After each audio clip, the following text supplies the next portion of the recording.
ఆడపిల్లకు చదువే అసలైన ఆస్తి అని రాష్ట్ర హోంమంత్రి వంగలపూడి అనిత అన్నారు.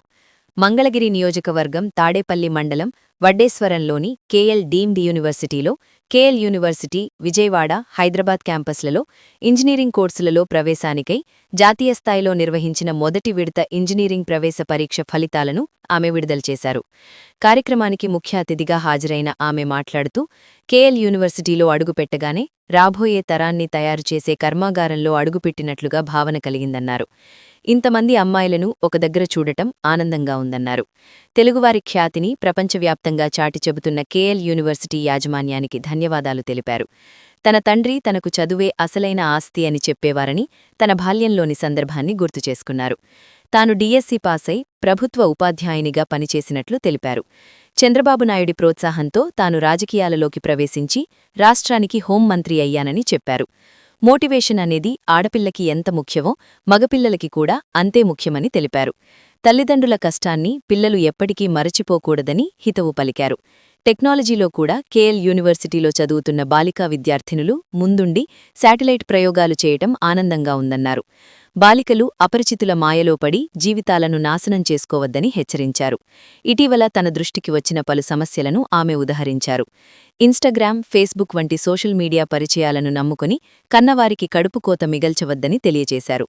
తాను హోంమంత్రిగా బాధ్యతలు తీసుకున్న ఏడాదిన్నర కాలంలో 4% నేరాల శాతం రాష్ట్రంలో తగ్గిందన్నారు. సోషల్ మీడియా వచ్చాక బాలికలను ట్రాప్ చేసే ఆకతాయిలు ఎక్కువయ్యారనన్నారు. అలాంటి వారి పట్ల బాలికలు జాగ్రత్తగా ఉండాలని హెచ్చరించారు.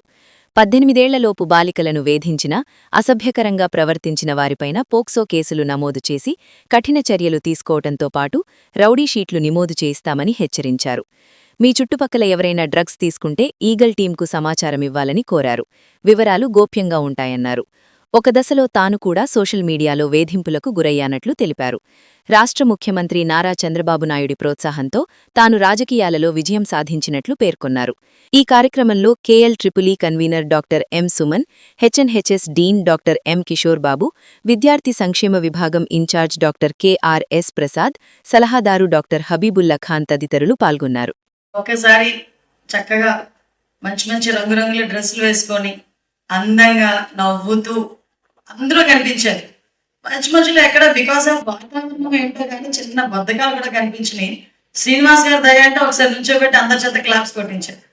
ఫస్ట్ ఆఫ్ ఆల్ అది నాకు మీరు ఇచ్చిన పెద్ద గౌరవం.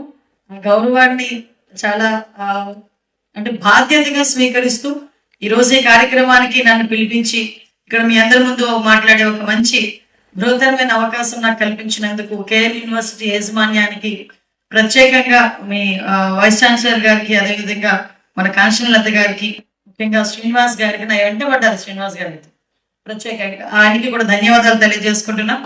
ముఖ్యంగా 1980లో స్టార్ట్ చేసిన ఈ విద్యా సంస్థలు సుమారుగా కొన్ని 40 సంవత్సరాలుగా దేశ విదేశాల్లోనే ఎక్కడైనా తెలుగు వాళ్ళు కనిపిస్తే మేడం నేను కేఎల్ యూనివర్సిటీ స్టూడెంట్ని అని గర్వంగా చెప్పుకునే విధంగా ప్రపంచ వ్యాప్తంగా కూడా కేఎల్ యూనివర్సిటీ విద్యార్థులందరూ ఉండేటట్టుగా మన తెలుగు వారి ఖ్యాతి చేసేగా ఇక్కడ చదువుకొని అక్కడికి వెళ్ళి గర్వంగా వాళ్ళు ఉద్యోగాలు చేసుకునేటట్టుగా తయారు చేసిన కేఎల్ యూనివర్సిటీ యాజమాన్యం అందరికీ కూడా పేరు పేరున నేను ధన్యవాదాలు తెలియజేసుకుంటూ, ముఖ్యంగా కోనేరు సత్యనారాయణ గారికి ఈ బాధ్యతలు స్వీకరిస్తూ ఒక మహిళగా ఎంత సమర్థవంతంగా యూనివర్సిటీని ముందుకు నడిపించగలమన్న ఒక ఉదాహరణ చెప్పుకోవడానికి ఈరోజు కాంచనలత గారిని మనం మీ అందరి ముందు మనం చూస్తున్నాం, మన అందరం కూడా చూస్తున్నాం. మేడం కి కూడా ప్రత్యేకంగా నేను heartly thank you so much ma'am. ప్రత్యేకంగా ఇంతమంది ఆడపిల్లలు మెయింటైన్ చేయడం కానీ, ఇంతమంది స్టూడెంట్స్ ని తీసుకొచ్చి ఒక దగ్గర కూర్చోబెట్టి వీళ్ళందరి చేత ఎక్కడ కూడా ఎటువంటి ఇబ్బంది లేకుండా ముందుకు తీసుకెళ్ళడం అనేది చాలా బిగ్ టాస్క్. దాన్ని మీ తాలూకా అందరూ కూడా మన సుమన్ గారు, అదేవిధంగా ఎన్ కిషోర్ బాబు గారు, జె శ్రీనివాస్ గారు, కె సుబ్బారావు గారు, ఏవిఎస్ ప్రసాద్ గారు, కె రాజ్, పిల్లల బిహేవియర్ బట్టి ఆ క్యాంపస్ తాలూకా పేరు ప్రఖ్యాతులనే ఉంటాయి. ఆ విషయంలో యూనివర్సిటీకి తగ్గట్టుగా మీరందరూ కూడా మౌల్డ్ అయ్యి మీ మర్యాద పూర్వకంగా క్రమశిక్షణతో నిబద్ధతతో ఇక్కడ మీరందరూ కూడా చదువుకొని ఇక్కడికి ఈ కార్యక్రమాన్ని పాల్పంచుకున్న మీ అందరికీ కూడా మరొకసారి నా ఆశీస్సులు తెలియజేసుకుంటున్నా. పిల్లలందరికీ కూడా నా ఆశీస్సులు తెలియజేసుకుంటున్నా. ఫస్ట్ ఆఫ్ ఆల్ ఇక్కడికి వచ్చిన తర్వాత, యూనివర్సిటీలోకి వచ్చిన తర్వాత నాకు ఏమనిపించిందంటే, ఏదో ఒక నెక్స్ట్ జనరేషన్ కి ఒక ఫ్యాక్టరీ లాగా కనిపించింది నాకు. ఎందుకంటే డిఫరెంట్ డిఫరెంట్ ఏరియాస్ నుంచి, డిఫరెంట్ డిఫరెంట్ ప్లేసెస్ నుంచి, జిల్లాల నుంచి డిఫరెంట్ డిఫరెంట్ కోర్సెస్ లో చదువులు పూర్తి చేసుకొని ఎంతో మంచి ఆశతో ఒక కొత్త జీవితంలో అడుగు పెట్టడానికి, లిటరల్లీ ఇక్కడ చెప్పాలంటే ఒక చిన్నపాటి కర్మాగారం. అంటే మీరు కర్మాగారం అంటే ఏదో కింద మీద మనం షర్ట్ వేసుకొని, బ్రౌన్ షర్ట్ వేసుకొని నట్లు బోట్లు బిగించే కర్మాగారం కాదు. జస్ట్ లైక్ మీరందరూ కూడా నెక్స్ట్ ఫ్యూచర్ జనరేషన్ కి ఒక బాధ్యతగా కనిపించారు. అది నాకు ఇక్కడ ఫీల్ కనిపించింది.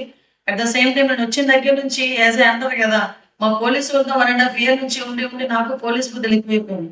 వచ్చి రాగానే ముందు సీసీ కెమెరాలు ఉన్నాయా లేదా, పిల్లల సెక్యూరిటీ ఎలా ఉంది, లేకపోతే పిల్లలు ఏ రకంగా వాళ్ళందరూ కూడా హోమ్ సిక్నెస్ లేకుండా ఉంటున్నారా, ఎవరికి సూసైడ్ టెండెన్సీలు ఉన్నాయా, ఇవన్నీ ఆల్రెడీ ఒక పోస్ట్ మార్టం అయిపోయింది మీ సార్ వాళ్ళందరికీ కూడా. ఒక ఈజీగా ఒక రోజు ఇందాక ఒక పావుగంట కూర్చొని వాళ్ళందరినీ కూడా అడిగేశారు. సో ఓవరాల్ గా ఇక్కడికి వచ్చిన వెంటనే నాకు ఆ ఆస్పెక్ట్ లో కూడా చూసినా కూడా సెక్యూరిటీ వైజ్ కానీ, అదే విధంగా పిల్లలకి మంచి ఫుడ్ అందించడంలో కానీ, వాళ్ళకి సేఫ్ క్యాంపస్ ఇవ్వడంలో కానీ, ఒక మంచి అంటే స్టాండర్డ్స్ ని మెయింటైన్ చేసుకుంటూ వెళ్తున్న ఈ కేఎల్ యూనివర్సిటీకి మరొకసారి వాళ్ళందరికీ కూడా నేను ధన్యవాదాలు తెలియజేసుకుంటున్నా. ముఖ్యంగా ఎంతో ఆశతో మీ తల్లిదండ్రులు ఇందాకే చెప్పారు నాకు, శ్రీకాకుళం నుంచి రాయలసీమ వరకు కూడా ఉన్నారండి.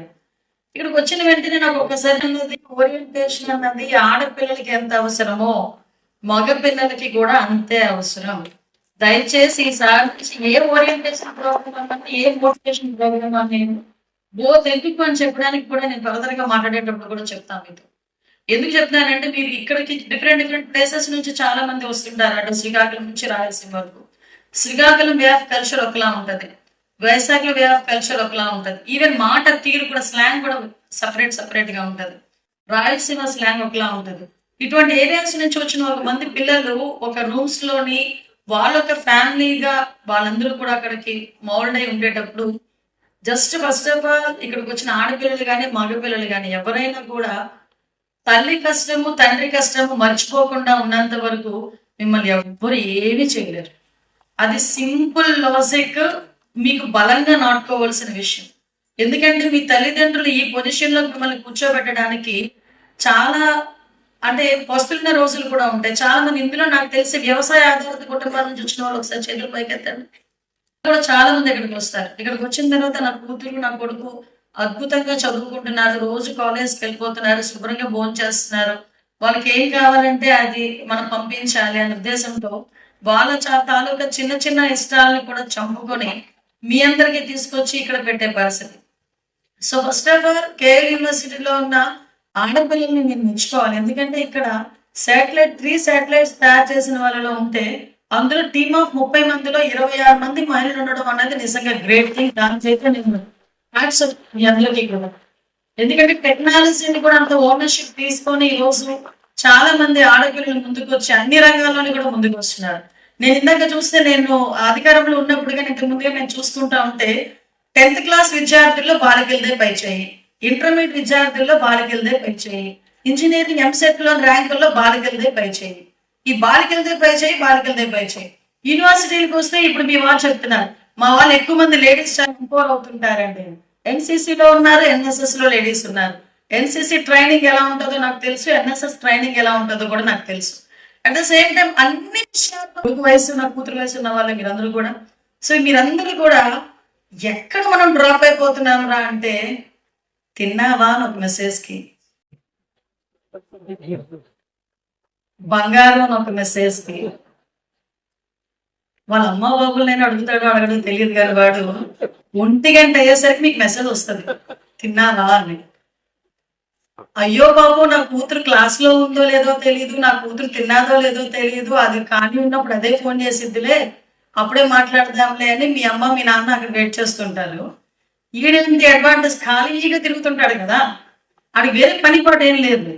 సో మిమ్మల్ని ట్రాక్ చేయాలి, మిమ్మల్ని ట్రాప్ చేయాలి, మిమ్మల్ని వాడు పడేయాలని ఒకే ఒక కాన్సెప్ట్ లో కరెక్ట్ గా 1 గంట అలారం పెట్టుకున్నట్టుగా తిన్నావా బంగారం అని పెడతాడు అన్నమాట. ఏ రోజు తీసుకొచ్చి ఒక డైరీ మిల్క్ ఇచ్చిన పాపం కూడా పోడు. ఏముంది, ఈ మధ్య మెసేజ్లు కూడా కాస్ట్ లేదు. ఇంతకు ముందు కనీసం మా టైంలో మొబైల్స్ వచ్చినప్పుడు మెసేజ్ కూడా కాస్ట్ పడేది. కాస్ట్లెస్ ఇదనమాట అదంతా. అక్కడ పడిపోతున్నాను. నాకు ఇప్పటికీ అర్థం కాని పెద్ద క్వశ్చన్ మార్క్ అదే. అది అయిపోద్ది. అది అయిపోయిన తర్వాత వాడు బ్లాక్మెయిల్ చేస్తే ఇంత స్ట్రాంగ్గా ఉన్న మా అమ్మాయిలు ఈజీగా డిప్రెస్ అయిపోయి కూర్చొని ఏడుస్తున్నారు, సూసైడ్ చేసుకుంటున్నారు. ఆఖరికి వాడు చేసే వాడు చెప్పిన ఏదో పనులన్నీ కూడా చేయడానికి సిద్ధపడుతున్నారు. కానీ తిరిగి నోల పదం మన నోట్ల నుంచి రావడానికి చాలా కష్టమైపోయింది ఈ రోజుల్లో. అందరూ కొంతమంది చేంజెస్, మీ జనరేషన్ అంతా, ఎందుకంటే నా కూతురు కూడా చేంజ్ అయ్యే కదా, తెలుస్తుంది నాకు కూడా కూర్చొని. సో మీరందరూ ఎలా ఉంటారంటే, మీకు పిచ్చ క్లారిటీతో ఉన్నామని ఏదో మీమ్స్ చూసుకుని మీరు అనుకుంటారు. అసలు పిచ్చ క్లారిటీతో ఉన్నాం మేము, మా జనరేషన్. లిటరల్ మీరంతా అనుకోవచ్చు అదేంటి అప్పట్లో. ఎస్, మొబైల్ లేదు, అర్థమవుతుందా? కనీసం ఏంటి వాట్సాప్ లేవు, మొబైల్ లేవు, ల్యాండ్ ఫోన్లు కూడా ఎవరింట్లో ఉంటాయో తెలియదు, ఎవరింట్లో ఉండవో కూడా తెలియదు. కానీ మేము ట్యూషన్కి వెళ్ళినా, కాలేజ్కి వెళ్ళినా టైం టు టైం ఇంటికి వచ్చేసరికి ఆ రోజు ఉమెన్ క్రైమ్ కూడా చాలా తక్కువ. అంటే మాకు సెల్ఫ్ సెక్యూర్ ఒకటి ఉండేది. ఇంట్లోని పేరెంట్స్ మీద 2 ఉండేవి, అయితే భక్తి లేక భయం. రెండిట్లో ఏదో ఒకటి ఉండేది. ఏదైనా తేడా వచ్చి క్లాస్కి ఇన్ టైం కనుక ఇంటికి వెళ్ళకపోతే మా అమ్మ చేతులు తిరిగేస్తుందని భయం ఆ రోజుల్లో మాకు ఉండేది. ఈ రోజు ఏంటంటే అమ్మల్ని తిరిగి బ్లాక్మెయిల్ చేసే జనరేషన్ వచ్చేస్తుంది. భోజనం చేయడం మానేయడం. అవును, నేను చెప్తున్నవన్నీ ఒకసారి రిమైండ్ మీ కళ్ళ ముందు వస్తున్నాయా? అమ్మ గట్టిగా తిడితే భోజనం చేయడం మానేసి నాన్న దగ్గరకు వచ్చి కూర్చొనేడ్చి, అన్నయ్య దగ్గరకు వచ్చి కూర్చొనేడిస్తే అయ్యో నా కూతురు భోజనం చేయలేదని మీరు ఏం చెప్తారు చేసేయడానికి రెడీ అవుతున్నారు అమ్మలు. అంటే కానీ తప్పని చెప్పట్లే, వాళ్ళ ప్రేమ, వాళ్ళ అభిమానం అలాంటివి. ప్రజలకు తెలుసు. ఆ రోజు భోగాపురం ఎయిర్పోర్ట్ మేము ల్యాండ్ ఎక్విజిషన్ చేస్తున్నాం అనుకునేటప్పుడు ఒక మనిషిని పక్కన పెట్టుకొని ఎర్ర బస్సు కూడా రాదు ఈ ప్లేస్లోకి అని చెప్పి మాట్లాడిన వీడియోలు కూడా ఉన్నాయి. మనం మర్చిపోయిన గూగుల్ మర్చిపోదు కదా. ఒక్కసారిగా Jaganmohan Reddy words belongs to Bhogapuram airport అంటే మొత్తం బయటకు వచ్చేస్తాయి కదా. అందులోంచి వచ్చిందే మొన్న రీసెంట్గా అందరూ కూడా బయట పెట్టారు. అంటే ఎర్ర బస్సు రాని చోటకి ఎయిర్ బస్సుని తీసుకొచ్చిన ఘనత గౌరవ చంద్రబాబు నాయుడు గారిది. ఈరోజు అలాంటి ప్లేసుల్లో కూడా ఈరోజు ల్యాండ్ అయింది. నేను ఉన్నప్పుడు నేను ఎన్ని చేసి, ఆ రోజు నువ్వు వద్దు అన్న చెప్పిన వాడివి, నువ్వు అధికారంలోకి వచ్చిన తర్వాత నేను ఇన్ని కోట్లు ఖర్చు పెట్టాను, అన్ని కోట్లు ఖర్చు పెట్టానని చెప్పిన తర్వాత ఎందుకు ప్రారంభించడానికి ముందుకు రాలేకపోయింది? ఎందుకు ప్రారంభానికి నోచుకోలేకపోయింది? మళ్ళీ మాకెందుకు సంవత్సరంన్నర పట్టింది?